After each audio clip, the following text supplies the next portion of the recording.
All right, good. Good You can deal. still hear me? Yep, just waiting to go live. Hold on a second.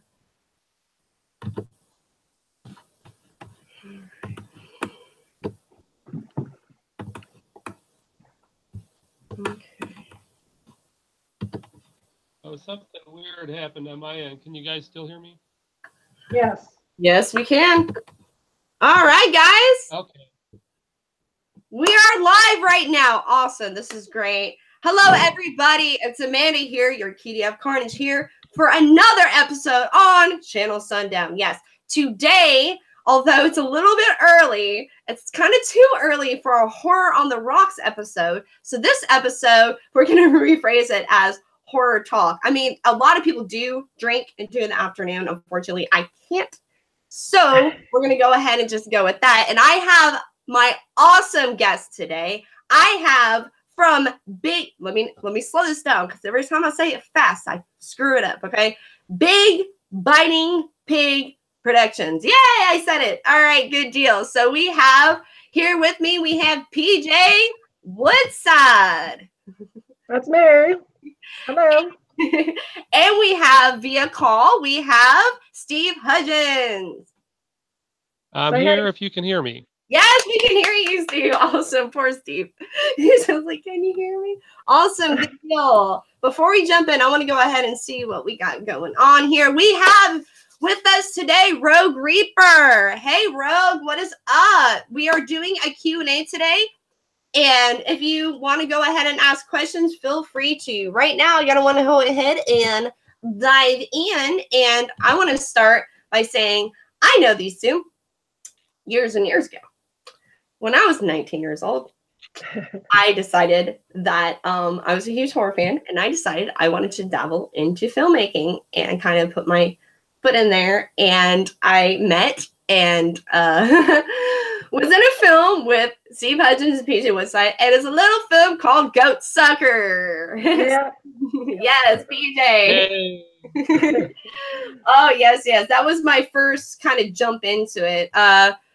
A lot of people that I know actually have seen Goat Sucker and not realized it was Big Biting Pig Productions, because I actually have a friend that lives in Kentucky who saw it on Amazon and was talking to me about it. And I was like, that was near Dawson. She's like, no, it wasn't. Like, did you not notice? So yeah, so anyways, this is their claim to fame. And Big Biting Pig Productions is, I want to go ahead and have them speak about Big Biting Pig Productions. So PJ, how did this come to happen? You and Steve both, go ahead. You both can go ahead and interject in there. But how did this come to be? Well, kind of crazy, but actually Steve had started making we met doing theater, and he was doing some movie stuff with some other people in Paducah, and they enjoyed it. That we don't talk about that movie too much, but but he because you said that, I must ask. I must ask. Well, it's called The Third Floor, and you really won't find it anywhere. But after that, Steve was really still raring to go. I had been brought on the end of that production to do the editing because I had some editing experience. So that's when he started up Big Biting Pig Productions, and I started PJ's Productions. But we're kind of we always team up. We always work together and do the horror movies through Big Biting Pig Productions. So that was the beginning. The first movie under Big Biting Pig Productions was 2008. And then we did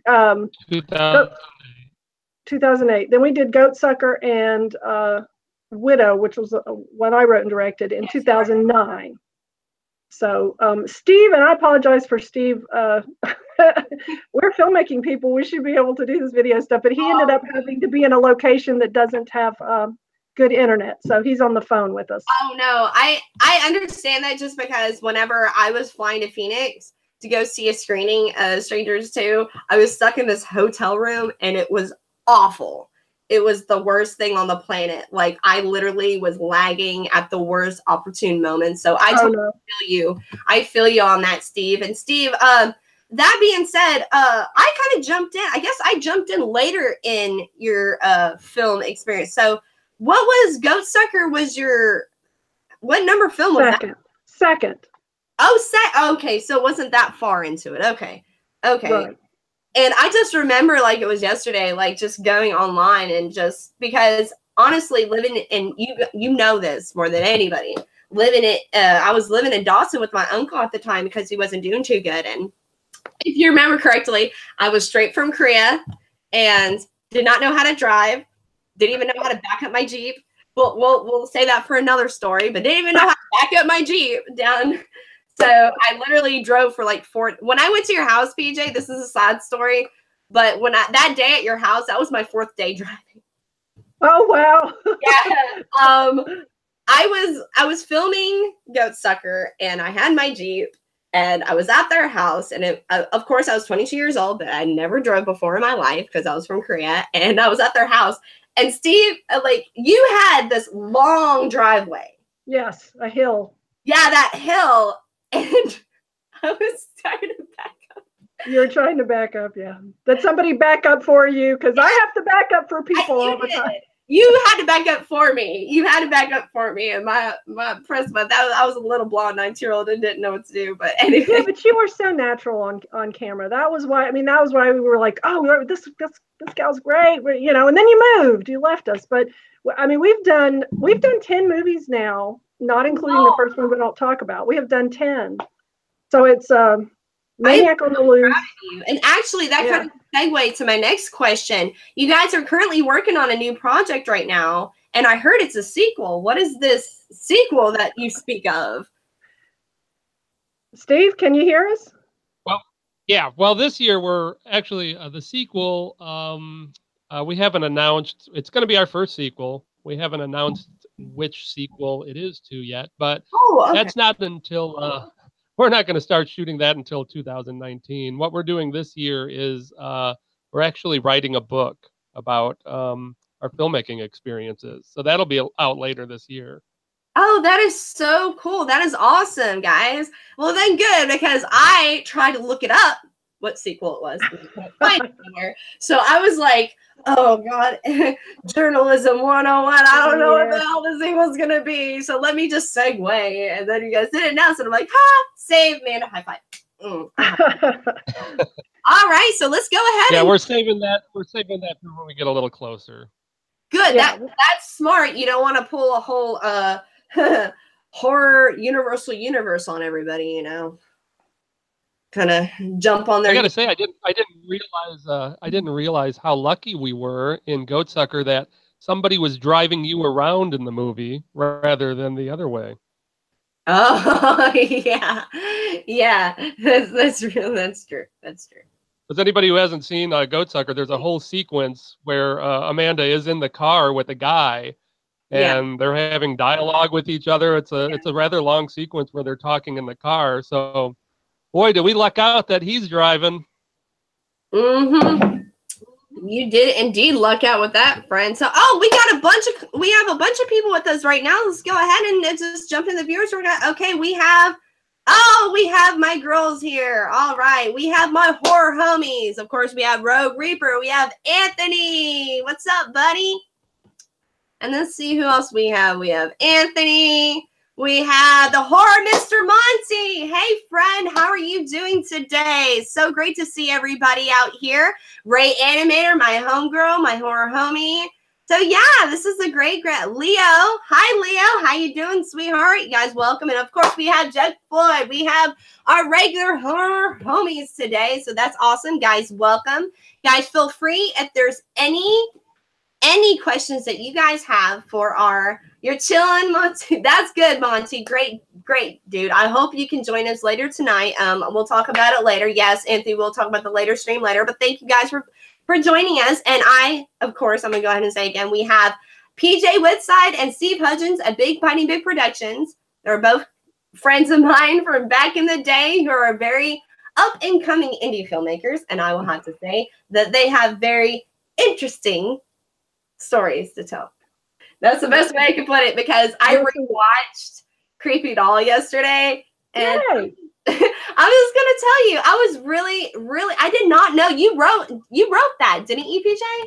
Yes, I wrote and directed the Creepy Doll. Yes. Yes, that was just something so insane. But anyways, guys, if you have any questions or anything, then just feel free to ask. You know, this is a Q&A we got going here. But I guess I'm going to go ahead and jump in real quick. And I have the big question that I know is on everybody's mind that we have to ask you guys. And that is Big Fighting Pig. What's with the name? Where did it come from? You don't forget it, do you? No, you do not forget it. Not at all. You're very right, PJ. Yeah, you see a big blue. Sounds like you're from Arkansas. You see a big blue pig, and oh yeah, that production company. We wish there was a better story. Steve tells the story about how he wanted his mother to name her business Big Pig or something. So we just kind of went with that. I had been studying about using memorable images, and you know, when you have an image and an image in the name, I mean, it's concrete.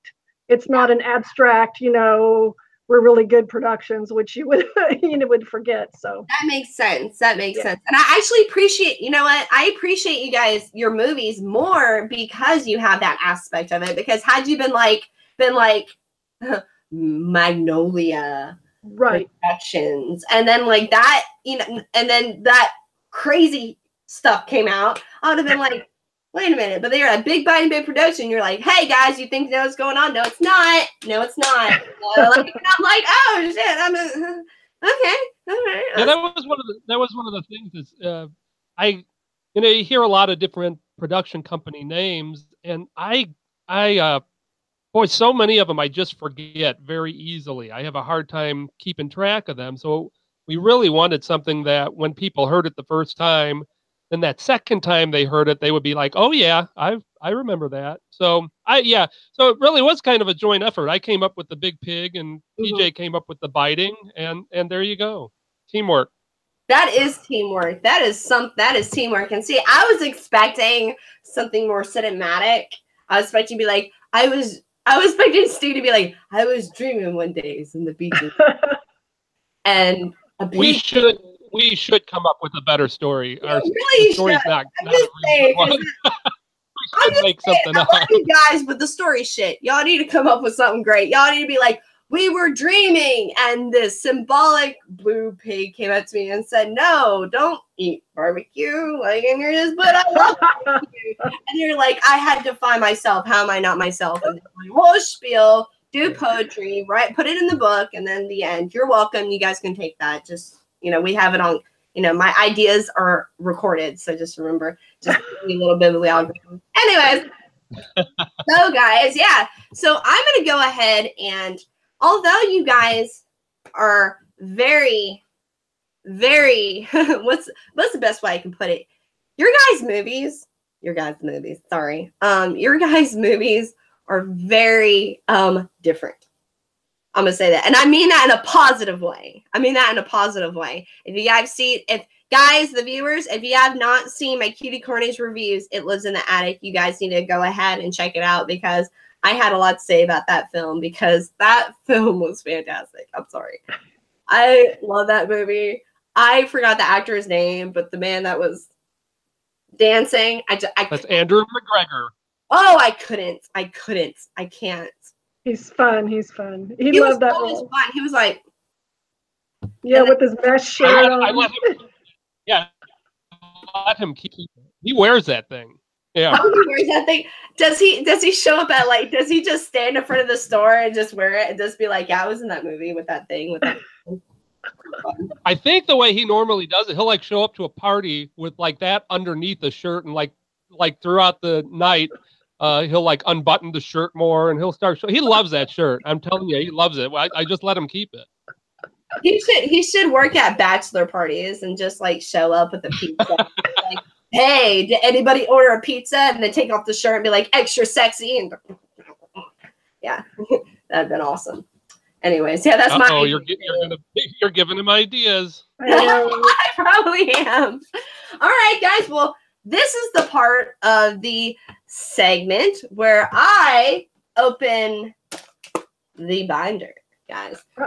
Tons and tons of questions from other channels and other viewers. So I'm going to go ahead and dive in. Steve, are you still there? I am.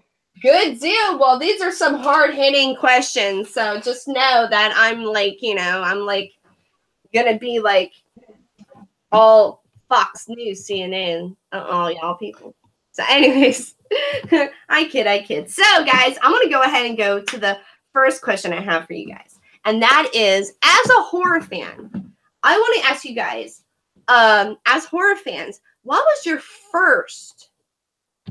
first main exposure to horror that you can remember? Because everybody has that one moment where they're like, oh, wow. So I want to know, PJ, what was your first exposure to horror? Oh, well, I'm going to be telling my age now, but I would come home in the afternoon from school and get under the dining room table and watch Dark Shadows. And now that was I was so scared, but at the same time, I had to watch it and see what happened. And it's so like silly and campy when I watch it now. But I think that the thrill of, of the vampire and them being invisible in the mirror, and you never knew what they were going to do, but they were all kind of, sexy and good looking in a way. That was the first thing I remember. So I wasn't. Well, then, how did you feel about the sequel, PJ? Oh, I didn't watch it. The remake. The remake. I didn't watch it. Monty said that he loved Dark Shadows, PJ, and that was an awesome pick. So. He loved Dark Shadows. Cool. All right. What about you, Steve? What was your main horror squeeze? I bet this way. Oh, let's see. I really grew up watching horror movies when I was very young, so it is a little difficult for me to pinpoint. There's not something where I said, "Wow, this is the first time I'm seeing this and it's sticking with me." I've always been like a guy, so I remember like the Wolfman and Dracula and Frankenstein and those kind of things. Of course, those movies were made in the 30s. I'm not that old, but they're always shown. So when I was a kid growing up, those were the things that I think I started watching first, like the Wolfman. I love the Wolfman. Mm-hmm. And we're talking like young. I'm talking like 5 or 6 years old. Yeah. Some of the more recent movies, not real recent, but like that were a little bit more of that time frame, like the 70s. I was born in 1970. So The Exorcist, which was I think 1973. That's kind of one of those that I caught very young. Boy, talk about a scary ass movie to catch at a very young age. But those are kind of the really early things that probably started shaping me as a very young person. Well, I'm really surprised that you haven't mentioned Psycho, being that if I remember correctly, last time when we were filming at your house, you had a Psycho themed bathroom, which wasn't creepy, yes, which was not creepy at all. It's not creepy at all. I still have the Psycho themed bathroom. I love Psycho. Psycho is my favorite Alfred Hitchcock movie. I love it. I just didn't get, even though that's a 1960s, I did not see that for the first time until the 1980s. I think I caught Psycho right before the sequel was released. We're talking like 85, 86. So I didn't see that when I was younger. I saw that more when I was a teenager. I love it. Of course I love Psycho. I have the bathroom. So yeah, I love Psycho. Well, what was your opinion about the sequel? I liked Psycho 2. I really enjoyed Psycho 2. I thought that was really good. I did not like. I think they did a 3 and a 4. 3 was really bad, and 4 I think was even worse. So yeah, they started going downhill pretty quick, which is not uncommon with sequels. Yeah. But I really did enjoy I did enjoy Psycho 2. I thought that was I thought that was a lot of fun. I thought that was really. I thought they did that well. That was a good story. I totally agree with that. 4 actually was one when they tried to dabble into the pre-story. And I believe it was the little boy from E.T. I know his name from Dead Birds. It was the little boy from E.T. He played right. Henry Thomas. Yeah, Norman, and he played Norman. And have you been watching the TV show? Yes, yeah, I did watch it. Yeah. Okay. So I thought it was pretty. I thought it was pretty good. Yeah, I thought it. I liked about the TV show. I liked. I liked the Norman parts. You know, it's a TV show, so it's a lot more in depth and a lot more stretched out. I liked. I liked the Norman stuff, and I didn't enjoy the like the whole backstory about all the drug running and everything. I thought that was like a completely different side that wasn't as interesting. I always was clamoring more for them to get more into Norman and his background. But I thought overall it was pretty good. Yeah. Well, I have a killer question then for you. I have a total killer question for you. And this is for you and PJ. Like, PJ, have you seen the Bates Motel television series? No. I'm going to be boring when it comes to asking me. No, that's why. You know why? Because I've only seen 5 episodes. Like, I lost total, because having a horror channel, I've been saturated with just like so much stuff coming at me. I have Twin Peaks. I have all these shows. Right. Like, some things fall through the cracks, although I did watch Bates a lot. So my main question is, how did you feel then, Steve, about the choice of having Rihanna play the Marion character? Well, it's Mary in the book, but it's Marion in the television. Yeah, I was fine. I mean, there was a good little twist to it. See, they did things that you know they wanted to stray a little bit from the original story and kind of do their own thing, which they did. And I thought, you know, overall it was pretty good. I kind of lost interest as the seasons went on. I thought they wrapped it up pretty good. The last season, I thought they wrapped it up pretty good. Last season was a lot more Norman. That was a lot more about Norman, and that was the part of the story that I liked the most. So I thought they wrapped it up nicely. It wasn't great or anything. I'm not a big fan of it, but I did watch it all. I watched all of the seasons, and I thought it was pretty good. I thought it was pretty good. Yeah, you actually did, just like while you were talking, you just reminded me, didn't they have a pilot back in the 90s for a Norman Bates series that was supposed to take place after the second film? I don't remember that. I don't remember. I think I will have to Google it later, but I'll message you later if that's the case, because I really remember that it was either a TV special or whatnot. So yeah. Okay, cool. That's awesome. We got that taken care of. So let's go ahead and jump in the comments real quick, guys. Let's see what we got everyone talking about. Big Biting Pig Productions. Oh, we have people with comments. Freda Highmore. That's what it was. Sorry, I said another word, which I just realized what I said, and that probably was very inappropriate. So sorry, guys. Anyways, I watched an entire Bates Motel series. Yes, everybody's just commenting about how much they love Bates Motels. Halloween 1 and 2 are great movies to watch on Halloween with your friends. Okay.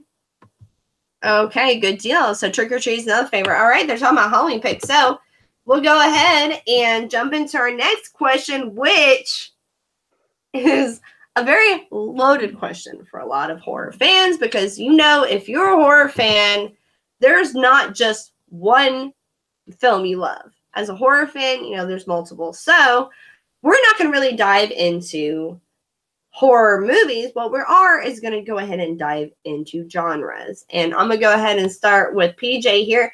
PJ, what genre of horror do you gravitate to the most? Not just as a filmmaker, just all together and just in one. Well, you'll see it in my filmmaking too, but I really like the kind of story where you're not sure if what's going on is in the mind of the character, or if it's really like Get Out. I really liked Get Out. I enjoyed so much. Movie of all time. Yes, girl, that's my favorite movie of all time. If you need to watch my channel, because everybody says I have a hard on for Get Out, because every stream, and it's so funny. I'm not trying to cut you off, but it's hilarious, honey, because every time I do a stream, I mention Get Out. And I was just talking to my friend yesterday, and she goes, well, there's gonna be one stream where you don't talk about Get Out. And guess what? You're wrong, Becky. You're wrong. We're talking about it right now. So yeah. Anyways. Yeah. And like It Follows is another, where you're not sure. What is it? Is it really something creepy? And you'll see that in my movies. That's very much I always write about women characters. And I like to write about sort of cliche or classic women characters who break out of that, like the mother pregnant woman in the creepy doll. But yeah, so that's the genre that I like. I really liked. Carrie was one of the first horror films I saw in my youth that kind of got me into it. I used to always like the old like Outer Limits kind of shows. So that's right. I don't know if that has a crazy person. I don't know what's that genre called exactly, but that's it's the reality versus. Is it the reality? What's really reality? I think is. I guess psychological turmoil. Yeah, psychological thriller is what I call my movies anyway, more so than. Oh, that's awesome. And I agree with It Follows. So many people hate that movie. A lot of my friends hate Get Out. They don't hate it. They just don't get it. And a lot of my friends hate It Follows. And I honestly I'm thinking about starting a series, honestly, to kind of pinpoint these horror films into, because there's so much of It Follows that kind of tie into Scarlet Letter that I've noticed. And watching it again, I kind of, of course it's not flat out but I've seen a lot of similarities in just an idea of just women and just sexuality and just, it showed that just It Follows, you notice in the film, and this is another discussion I hope I can maybe have with you in the future, is you notice that it was harder for the women just self-consciously to go ahead and pass the virus versus the men. Right. And that in itself, because women were like, this is worrying, and the men were just like, no, let me get rid of it. Get this out. So that had a lot into it, and then a lot of so anyways, we'll get onto that. But yeah, that's awesome. That is awesome pick. What about you, Steve? What genre hits you the most? That really is difficult for me to answer. When I was younger, I would have gone with monster movies. I like monster type movies, like Goat Sucker. Yes, I was just about to say that, but I don't want to interrupt you. Yes. But nowadays, geez, it's just not. I don't gravitate anymore towards a certain genre. I'm more interested in seeing things that surprise me, that I haven't seen before, that are different. I'm 47 years old now, and I've seen a lot of horror, so I've seen so much now.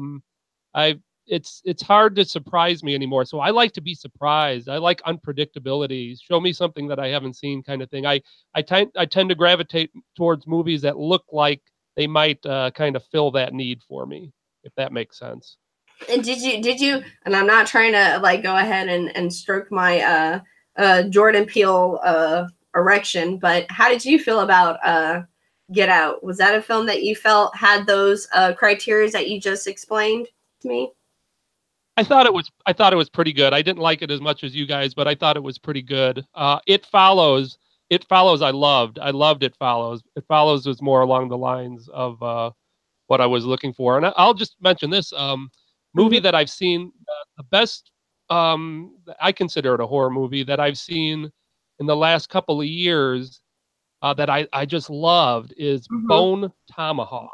Anybody who hasn't seen that yet, I recommend. I loved that. It's a cowboy. It's a Western horror movie. Oh, I loved it with Kurt Russell. I love that movie. And that's funny that you mentioned that, because that was going to be one of my questions later, y'all. And I bet you have another film to recommend, so go ahead. But actually, I flew to Arizona to be a part of the horror show, and I have not seen Bone Tomahawk. And it was one of those films out of the year that kind of just flew under due to just so many, films coming at the same time. And everybody, all 6 of the people on the panel looked at me and said, "You haven't seen Bone Tomahawk?" I'm like, I didn't microwave your cat. Stop acting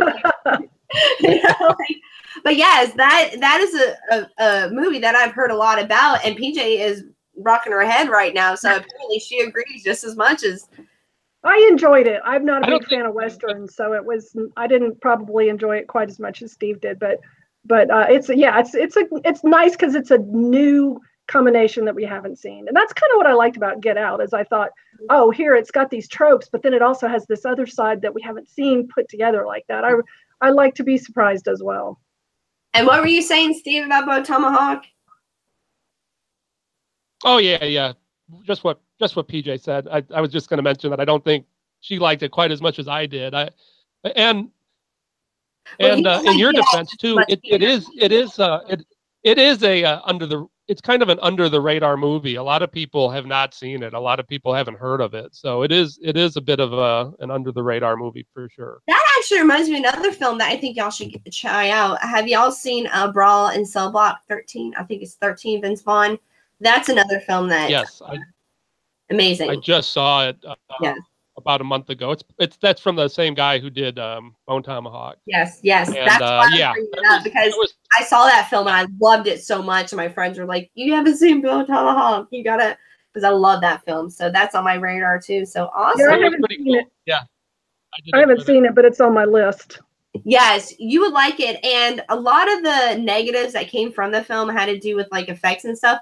But I appreciated the effects being practical and not as realistic, because it felt like it was kind of a love letter to the classic grindhouse, exploitation films of its time, of this era, kind of like the original Death Wish. And I said the original, we're not talking about everybody in the comments talking about the new Death Wish with Bruce Willis. Anyways, we're not going to talk about that because I might hurt some people's feelings. So we're not going to go there. So anyways, so I got another question. Other than horror, what genre do you see yourselves dabbling into in the future?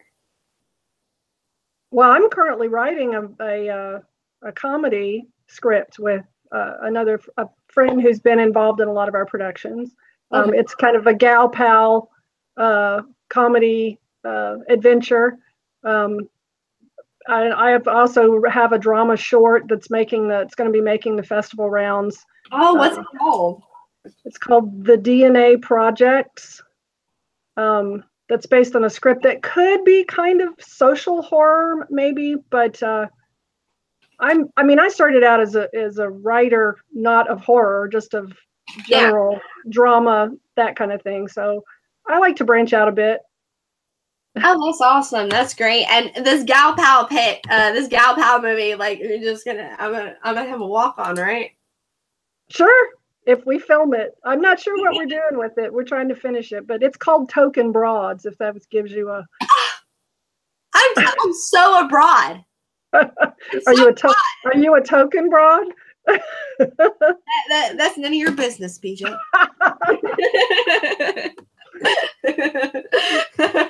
What about you, Steve? Other than horror, what genres do you think dabbling into? Oh, I don't know about in filmmaking, but PJ and I co-wrote a stage play. It's a murder mystery comedy, and when I sometimes will write. It was called Killer Cast Party. It's pretty funny, and that's kind of like I'll write comedies sometimes, like farce comedies that are, but I do that more in stage play form.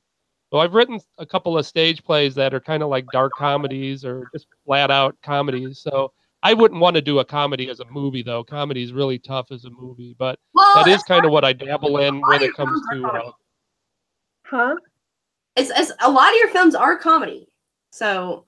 Well, yeah, they have comic elements, but they're not flat out comedies. They're not flat out Young Frankenstein type movies. Well, but yeah, they do have a lot of them have comic elements. Yes, and I'm not gonna lie, your films they're not hilarious in a joking aspect. You have so many like undertones and scenes that a lot of people probably don't notice. Like there's like little, and I'm trying to remember one, like you'll have a scene and then there'll be like a little comment on the bottom, like just a little line.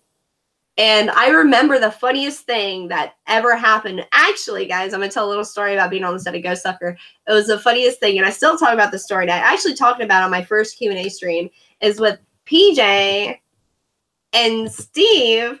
And I was on the set of Ghost Sucker, and we were in the woods. And there was this deer stand. And Steve was trying to course PJ to climb this deer stand. And PJ said, "I'm not climbing that damn deer stand. It looks unsafe. I'm not doing it." And Steve was like, "No, do it." And he goes, "I just don't feel comfortable."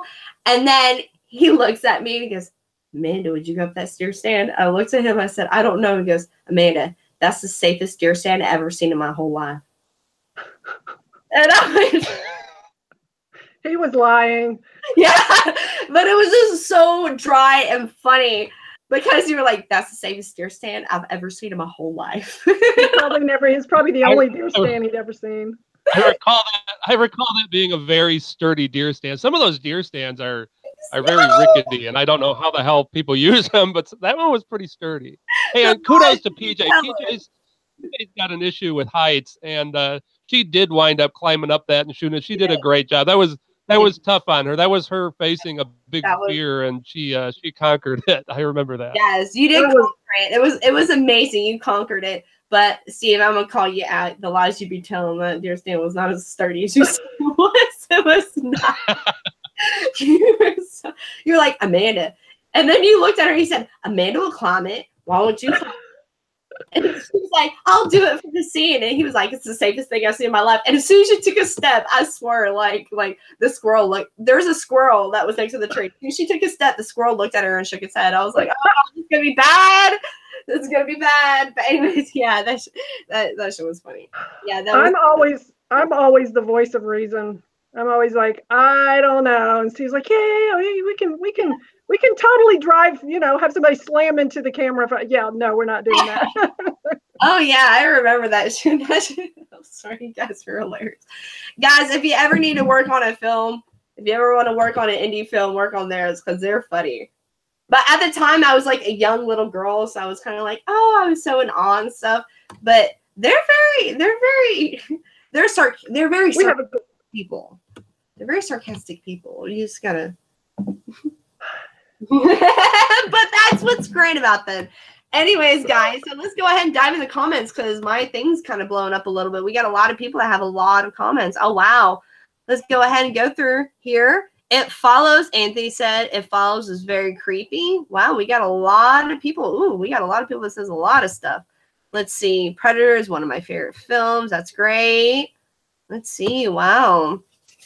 Jeff, oh, this is a little conversation we got. Oh, wow, you guys are Mr. Popular. Big Bite Big Productions. We got a lot of people. Awesome. Dude, everyone's checking y'all out. Everyone's going and everyone's checking y'all's videos out and stuff. Below, I do have a description below of y'all's website and then everything. And everybody's just talking about them checking it out. So that's awesome. Good deal. So I guess we'll go ahead and dive into the most interesting question that I have to ask. Let's go ahead. Yes, let's go ahead and yes. I got a question. You don't? I got a question. Okay. I'm waiting for my intro. I'm waiting for like breaking news, Amanda. Anyways, so guys, your films have a lot of different style tones in your story. You aren't afraid to go places that a lot of people are kind of afraid, especially as being indie filmmaker. Okay, a lot of people aren't as they're more afraid to go that route just because they don't have the distribution and everything like major films have. So that being said, is there any time that you think horror, for example, any film goes too far, or do you think horror could ever go too far? Oh yeah, I think horror can go too far.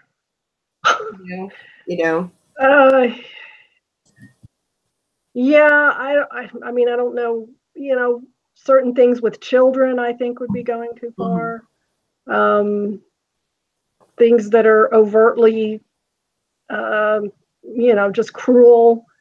I like to have a little bit of hope in somewhere in my movies.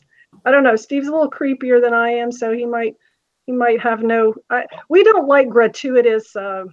You say that while he's behind you, like you had behind you earlier, and you're like, he's a little creepy. He lives in the television. I know. I put it down. I took it down because I was like, yeah, that's creepy too. Say, Steve. What about you? What I would say is, I think for me, too much gratuitous horror winds up diluting the effect of it. So if you've got The first 30 minutes of a movie is nothing but gore. There's blood all over the place and stuff. You've got nowhere to go.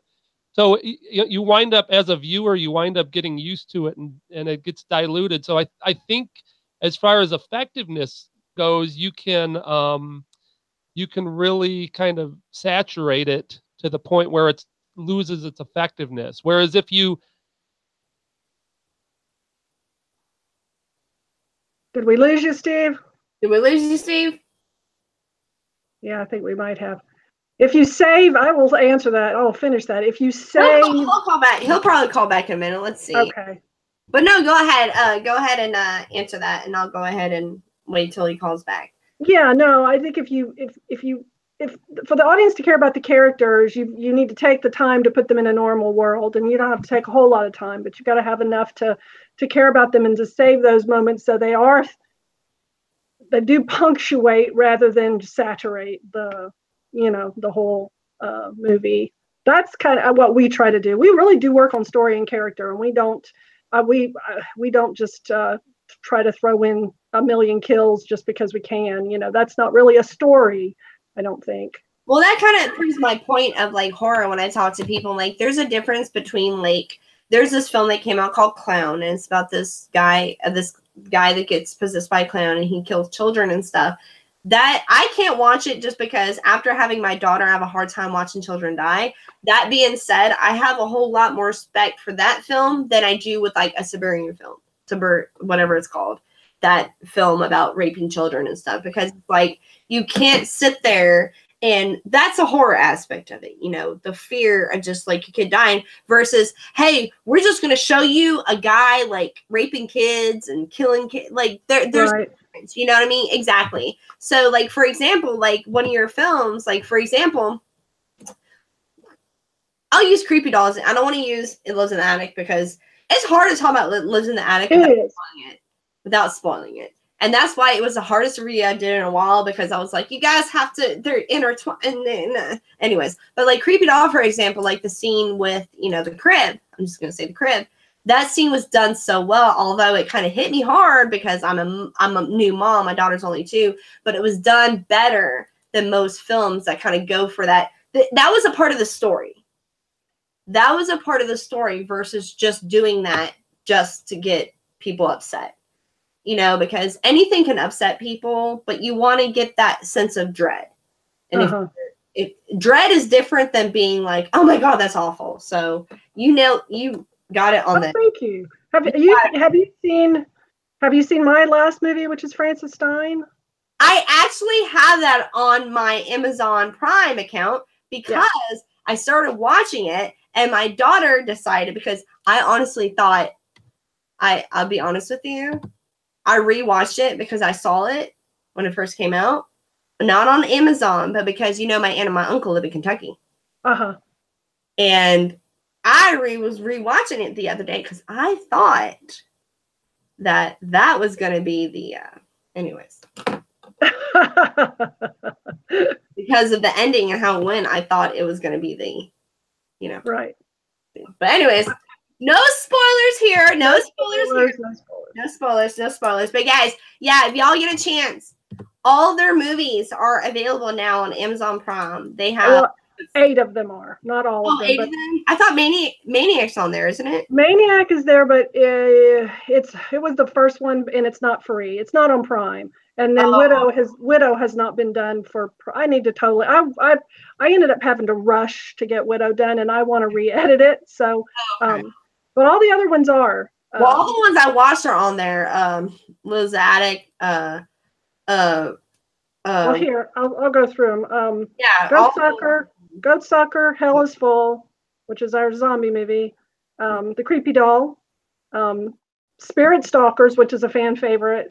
Lucid, which had Bill Johnson, who was Leatherface in Texas Chainsaw 2. He's in that one.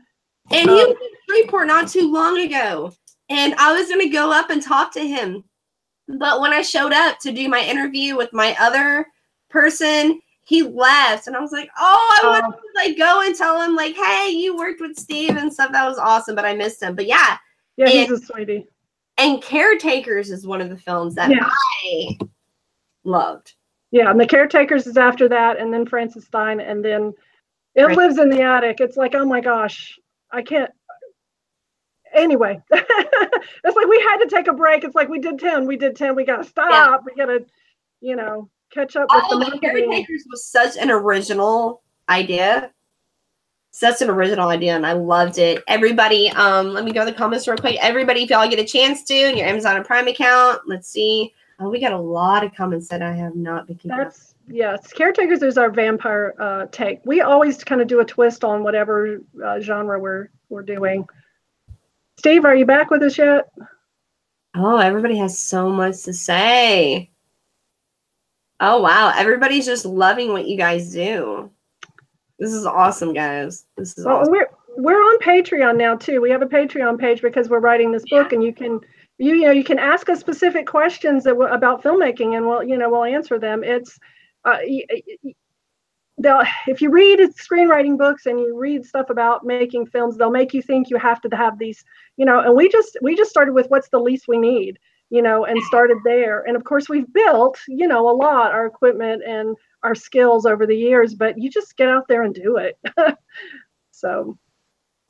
Oh yeah, definitely. Like a lot of people nowadays with the horror genre, I think, other than like It Follows and everything, don't have the appreciation that I feel like, and don't take offense to this, and I mean no offense with this, but more older fans have, more people that have been there through the development of horror.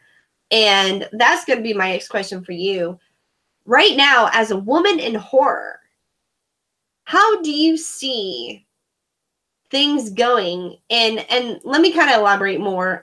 Whenever I talk to my friends, for example, when I started this horror channel, there were many, many horror girl YouTubers out there.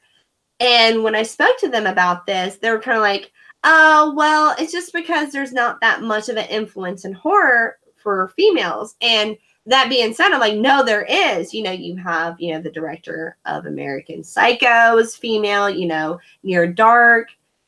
You have all these female influences, but they've never been as predominant as now, being they're kind of just more popular. So that being said, do you see an influence between male and female horror films? Like when you see a horror film, do you think, oh, well, this has more of a female influence than a male influence? And when it does it kind of like add to it or detract to it? Do you get what I'm saying?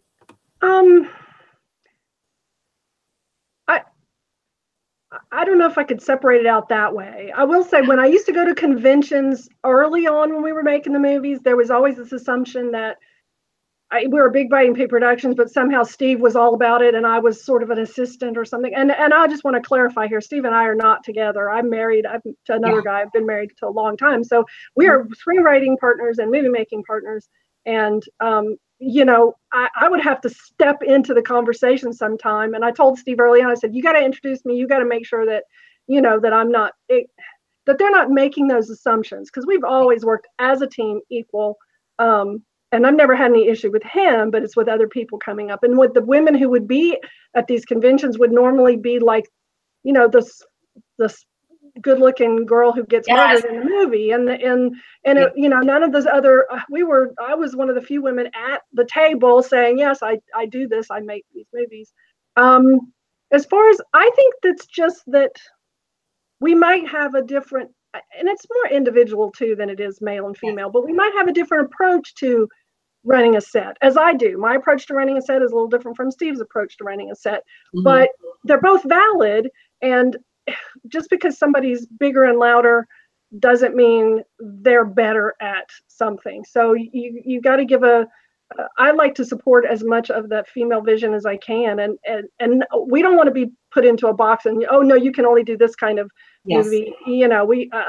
I love playing around with the female, those cliches of women, because I like to say, okay, when you force us into a box, then this is what you get. You get horror. You get, so I don't know if that answers your question, but I think that people they're being more aware of the fact that they will have to watch those things. They might have to get used to a slightly different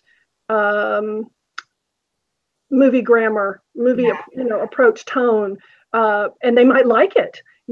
That's the thing. I think that it's important to not just look for the formulas, to go beyond that and say, oh, wait a minute, that did that, and I really kind of like that. So anyway, I don't know if that answers your question. But that kind of just proves my point altogether. It's just like me asking the question was so much more complex, and then the answer being complex, because unfortunately, I'm not trying to sit here and be like, oh, we're so disenfranchised and we're just, but unfortunately, like, for example, I went to a Comic-Con and I dressed up as Hunter S. Thompson, not Johnny Depp Hunter S. Thompson. I did other Hunter S. Thompson, and nobody gave me the time of day because I wasn't wearing a leotard with tights and knee-high boots. I wanted to do interviews. People weren't giving me the time of day. It was very, although I had fun and I got to meet a lot of cool people. I met Father Gabriel from Walking Dead and everything.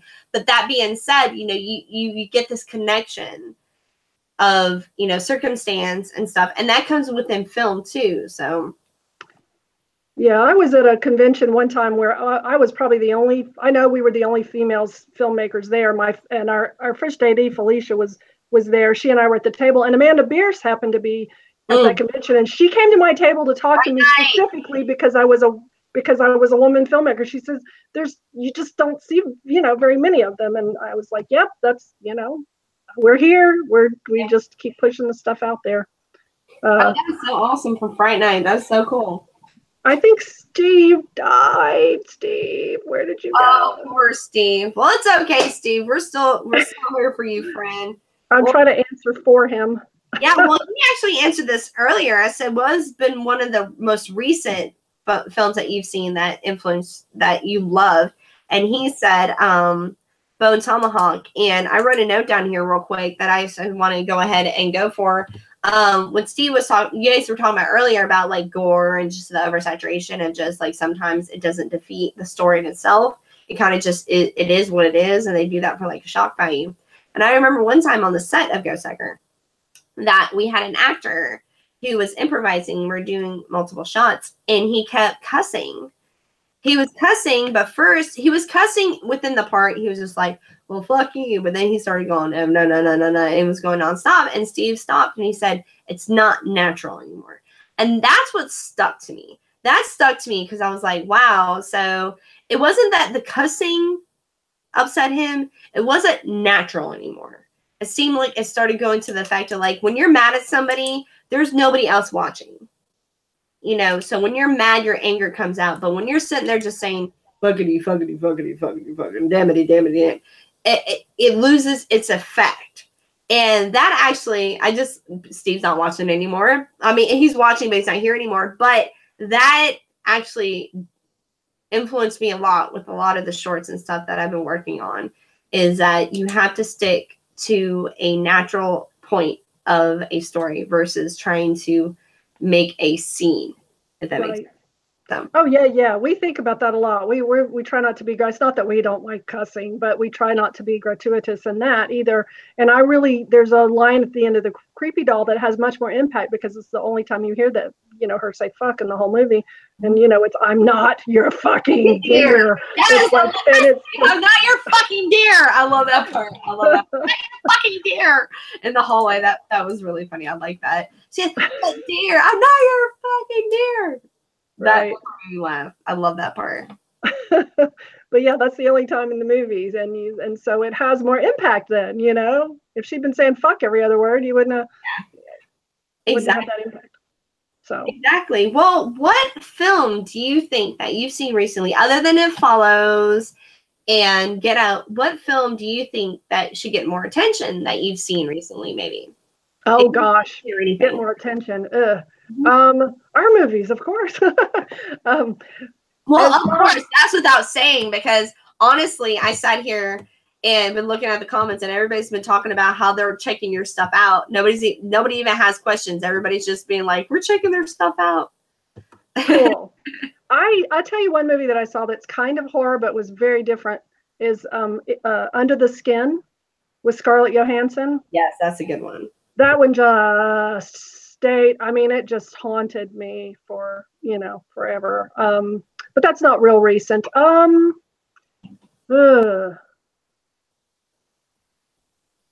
don't know. I Get Out for sure, but I can't think of any other ones.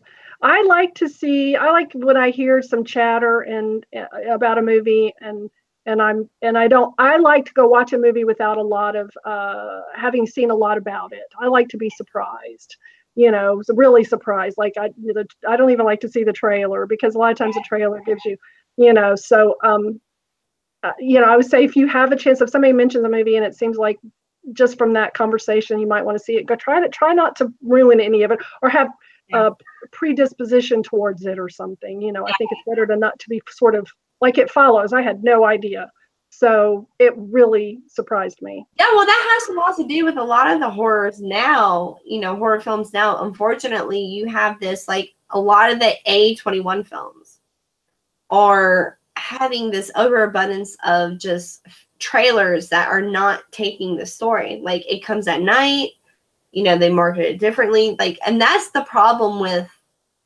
trailers nowadays, is that they just don't market it as story. Like, I loved It Comes at Night. That being said, it was not as great as people made it to be. I didn't see that one. Did you see Girl Walks Alone at Night? Yes. That was a good one. Very good one. I loved Only Lovers Left Alive. Oh, yes. Yeah, those are my kind of movies. Was it Tom Hiddleston? Yes.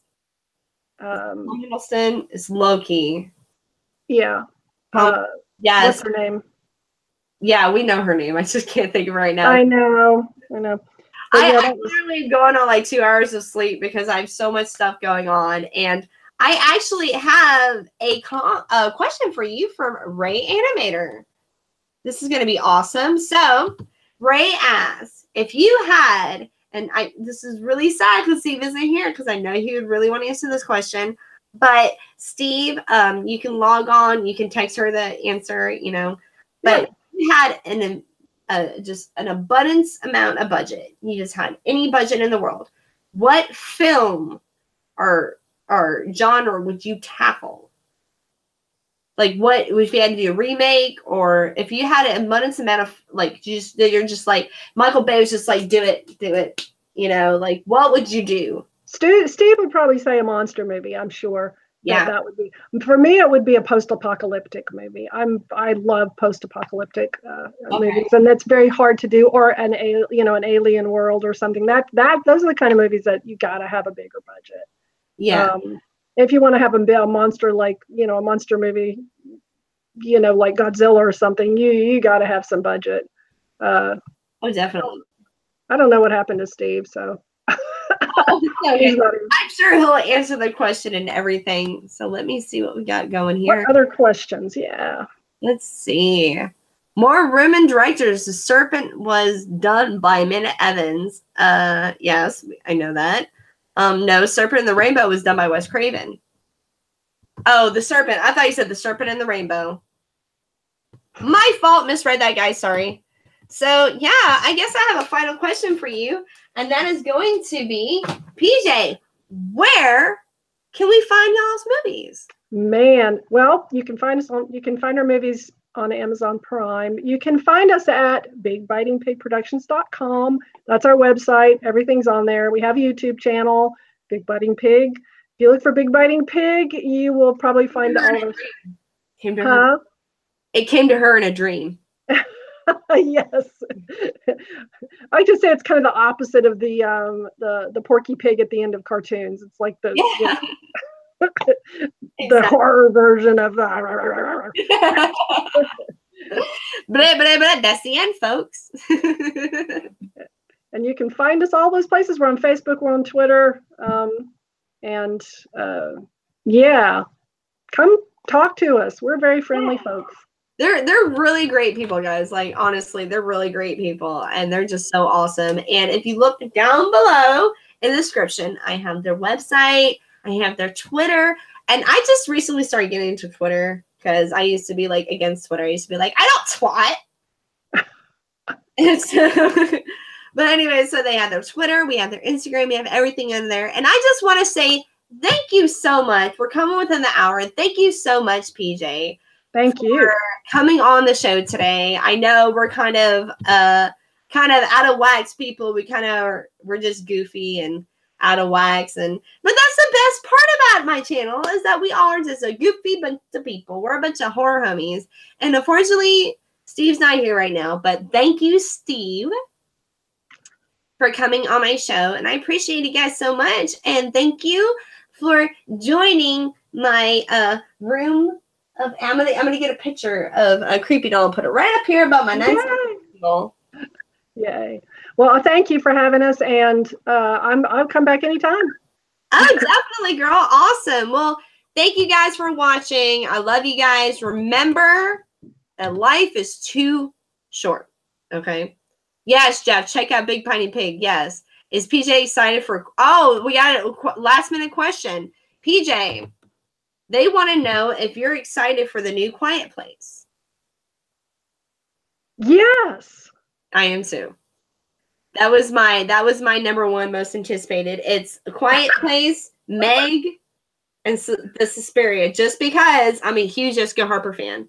I love Jessica Harper. She was in Shock Treatment. And actually, that's a segue to, guys, I just posted a review of Phantom of the Paradise with Hameen and Fuego from The Horror Show. Y'all know my best friend channel. I guess we're not sister channels, but my best friend channel, The Horror Show out of Phoenix, Arizona.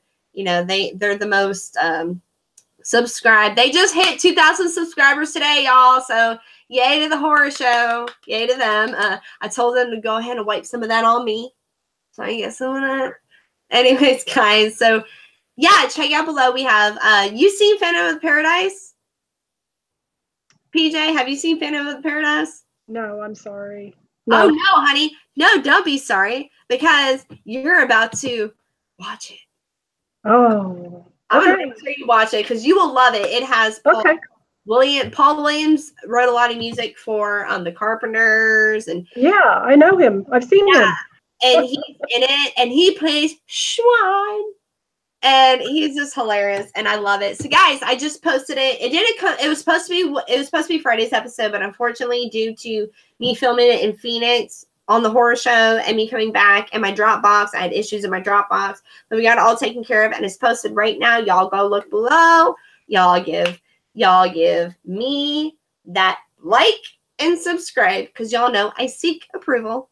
Like always. And guys, don't forget to like and subscribe and go on to Big Piney Pigs. And also, PJ, you also have a YouTube channel, if I'm correct. I do. PJ's Productions, but I used to do more of the production on other stuff like commercials and things, and I don't do that as much anymore. So, but yeah, I do. I have my own channel. It's very inactive at the moment. Oh, I understand. I understand. Mine was inactive for a year for a while before I even was fun hanging out with people. Thanks for spending time with us, PJs. Just take care out there for everyone. Yes, Rogue Reaper and everybody just talks about how awesome you are and stuff. And thank you for coming. Thank you. Today. Thank you. And as a horror fan, there you go. Yes. Anyways, guys, remember, be nice to each other. Life is too short to be mad over horror opinions. Some people like Full Moon, some people like Trauma, some people like Jason, some people like Freddy. Just, if we didn't have these different opinions, our horror community would not be as brilliant as it is. So, anyways, Matt's not here today, but as Matt always says, keep it creepy. I love you guys, and I will see you later tonight at 11 p.m. Central Standard Time for our horror debate on Strangers Pray at Night. Yes, I have a lot to say about this film. Anyways, guys, I love you guys, and bye. Say bye, PJ. Bye.